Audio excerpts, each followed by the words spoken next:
मैं एक शिक्षक हूँ, इस नाते मुझे लगा कि आज शिक्षक दिवस के दिन कुछ एक मैसेज हम अपने बिहार वासियों को, भारतवासियों को एवं युवा वर्गों तक पहुंचाने की कोशिश करूं। उसी सिलसिले में एक कार्यशाला का मैंने यहाँ पे वंदना होटल में रखा, जिसमें कि हमारे सहयोगी गण यहाँ पे आपके साथ में हैं, जिसमें से कि जीएम साहब बीएसएनएल के हैं, हमारे वकील साहब हाईकोर्ट के हैं, हमारे वकील साहब जो ट्रेनर हैं, हमारे डॉक्टर साहब जो सवेरा में ऑन्कोलॉजिस्ट हैं, हमारे इंजीनियर पूर्णानंद जी हैं जो वंदना होटल के ऑनर हैं, हमारे चौधरी साहब हैं श्याम हॉस्पिटल के मालिक हैं,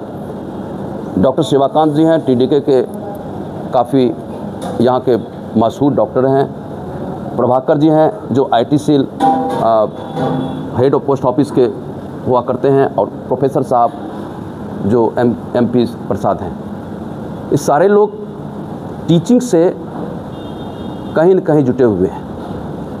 इसी के लिए हम लोग का ये 4-5 पॉइंट जो कि हमने आज कार्यशाला में करने की कोशिश किया है, उसमें से युवाओं का राष्ट्र के समृद्धि में क्या योगदान है, यह सबसे महत्वपूर्ण बात है। दूसरा, युवाओं का अधिकार, रोजगार और विकास, ये हमारे लिए ही नहीं बल्कि पूरी दुनिया में बहुत ही महत्वपूर्ण है। हमारे एक पुस्तक जो आज से 1 महीना पहले समृद्ध भारत की सोच का विमोचन हुआ था, जिसमें से माननीय उप मुख्यमंत्री जी सम्राट चौधरी, माननीय स्वास्थ्य मंत्री श्री मंगल पांडे, माननीय पथ निर्माण मंत्री, माननीय भवन निर्माण मंत्री, माननीय पर्यावरण एवं जलवायु परिवर्तन मंत्री, इस सभी के द्वारा कर कमलों के द्वारा विमोचन किया गया था। और ये समृद्ध भारत की सोच का मकसद ही यही था कि प्रत्येक नागरिक जो हमारे भारत जैसे लोकतंत्र, सबसे बड़े लोकतंत्र में रहते हों,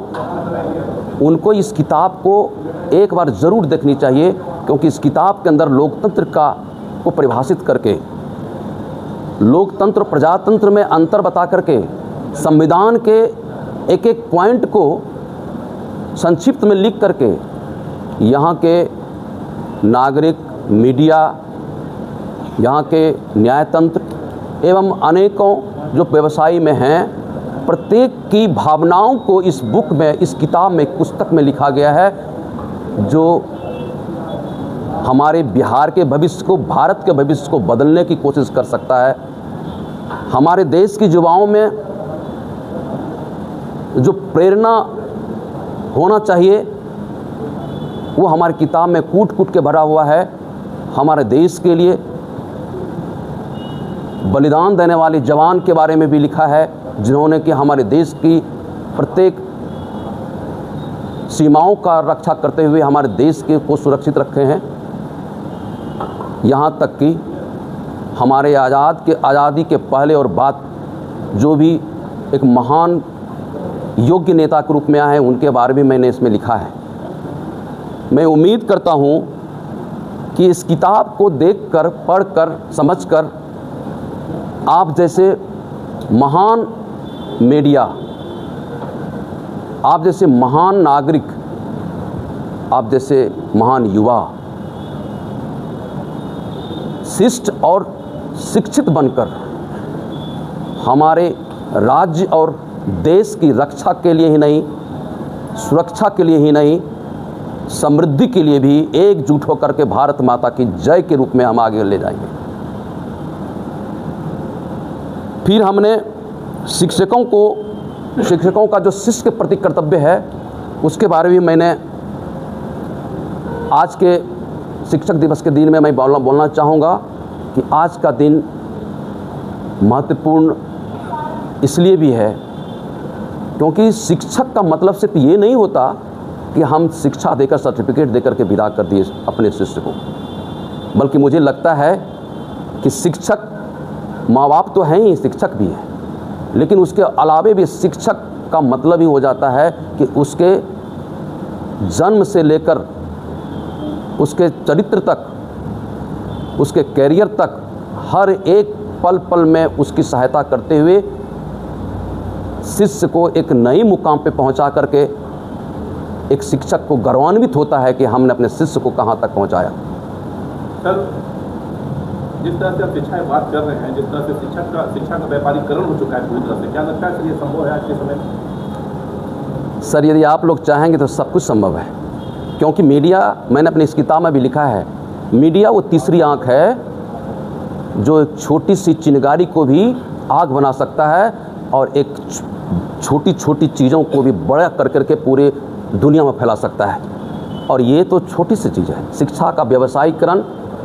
कुछ दिनों से जो हो रहा है, यदि आप एक सरकारीकरण में ला करके एक मानव के सही धारा में ला करके रखने की कोशिश करेंगे तो ज़रूर ये सारी चीज़ सही हो जाएगा। व्यवसायी अपने जगह पे है, हर चीज़ में व्यवसायी है, लेकिन शिक्षा में जो व्यवसायी होते हैं उनका मूल मंत्र सिर्फ इतना ही होता है कि हम अपने किसी भी चीज़ को, शिक्षा भी एक ऐसे अंग को बना करके हम चलें जहाँ पे कि पैसों का भंडार बन जाए।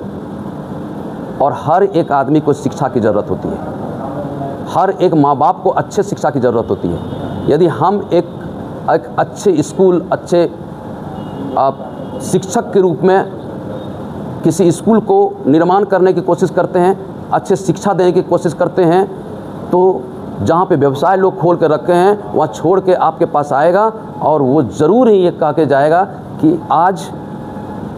हमारे यहाँ बिना पैसे का जो शिक्षा मिल रहा है वो पैसे वाले से ज़्यादा बेटर है। कार्यशाला में कहना और जमीन पे उतारना, दोनों में बहुत अंतर हो जाता है। अच्छा सर, एक चीज़ मैं बताऊं, हाँ, इस चीज़ को हमने आगे बहुत ज़्यादा नहीं बताऊंगा, लेकिन एक चीज़ ज़रूर मैं इस पर डिस्कस करना चाहूँगा कि मैं एक डॉक्टर हूँ और आप लोगों में से हमको लगता है कि 80% लोग हमसे ज़रूर जो है ना पहले से नॉन हैं। हमें लगता है, आपको लगता है कि यदि स्वास्थ्य का कहीं पे व्यवसाय चल रहा हो तो कहीं स्वास्थ्य का सेवा भी चल रहा है, ये ज़रूर आपने अनुभव किया होगा। ये आपकी सोच पर निर्भर है कि जो आदमी व्यवसाय करता है मुझे उधर जाना है, कि जो आदमी सेवा देता है मैं मुझे उधर जाना है। बाकी और भी हमारे साथीगण कुछ जवाब देंगे आपको और उनका सवाल आप करेंगे, जो जो भी बात होगी सबसे बात करते हुए। जो आज का मूल विषय है जी, उस पे ही चर्चा हो तो ज़्यादा बेहतर है। जी, जो विषय है ना उससे हम विस्तार हो रहे हैं। जी जी, बिल्कुल बिल्कुल। अगर हम बात करने लगेंगे ना उस पर निजीकरण इसके लिए कौन दोषी है, बहुत लोग IITian हैं, वो कहीं उनको सेवा देनी चाहिए तो आकर स्कूल खोल लेते हैं, कोचिंग खोल लेते हैं। नहीं, इसी के लिए बिल्कुल। आज ये सवाल ही आया था तो उसका जवाब सर दे विषय पे ही सवाल हो तो ज़्यादा बेहतर ज़्यादा दीजिए। नेटवर्क से मैं आपका भी जो उद्देश्य है, लास्ट जो उद्देश्य है उस चीज़ पर मैं चर्चा करना चाहता था, उसमें है कि स्वदेशी को हमने बढ़ावा दें। आज के जो माहौल चल रहा है पूरी दुनिया की, उसमें से भारत की जो स्थिति है उस जगह पे है कि हम ना तो विकसित हैं और ना तो अविकसित हैं। हम विकासशील से भी ऊपर अब उठने जा रहे हैं, जहाँ पे हर चीज़ का निर्माण हमारे देश में होने जा रहा है। और उस स्थिति में स्वाभाविक है आपके पड़ोस हो या पड़ोस के बाहर भी कोई हो तो आपसे थोड़ी सी परहेज़ करने लगते हैं कि वो बढ़ने लगा है, दबाने की कोशिश करते हैं। हमें उसमें एकजुट होकर के भारत के पूरा एक एक सदस्य हमारा पूरा परिवार है, एक परिवार यदि बन के हम इसके लिए लड़ाई करें तो पूरी दुनिया में हम सबसे ज़्यादा सख्त और सबसे ज़्यादा जो है ना शक्तिशाली देश बन सकते हैं, जबकि अपने स्वदेशी चीज़ का निर्माण करते हुए स्वदेशी को अपनाने की कोशिश करें।